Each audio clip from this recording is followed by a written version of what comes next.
In volkomen nuchterheid, je ziet wat ik drink, kan ik tegen jou zeggen, Jersey, genoemd naar de geboorteplaats van Bruce Springsteen.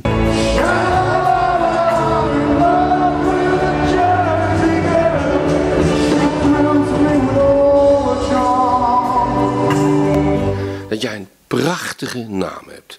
Er is er maar één die ik persoonlijk ietsje mooier vind, maar niet iedereen kan Julia heten. Maar Jersey is een hele eervolle, gedeelde eerste plaats. En toen jij geboren werd, vertelde je vader zojuist, speelde hij altijd een van mijn lievelingsliedjes van Herman van Veen, Anne. Anne, de wereld is niet mooi, maar jij kan haar een beetje mooier kleuren. Anne, je hebt nog heel wat voor de boeg, maak je geen zorgen, daarvoor is het nog te vroeg, veel te vroeg. Ook zo'n mooie naam en ook zo'n mooi liedje. Ik hoop dat je even gelukkig bent als je vader zegt dat je bent.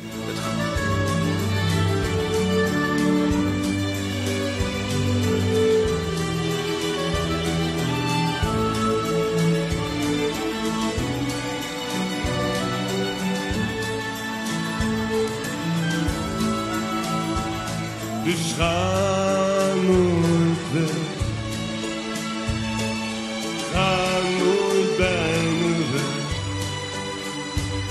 Maar als het verdwijnt, laat mij dan weer vinden. Jersey. Ja, vandaag zou ik voor haar zingen. Voor wie kan ik zijn? Niet echt voor Duitsland. Nooit niet voor Duitsland, dat is me te saai. Voor wie moet ik zijn? Het kan niet voor Rusland.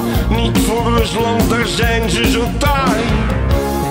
Ik wil niet juichen voor Spanje. Spanje, dat is veel te goed.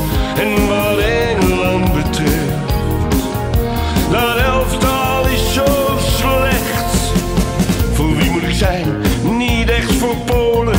Nooit niet voor Polen, die laten niet heel. Voor wie moet ik zijn? Ik kan niet voor Wales zijn. Nooit niet voor Wales, want daar speelt Gareth Bale.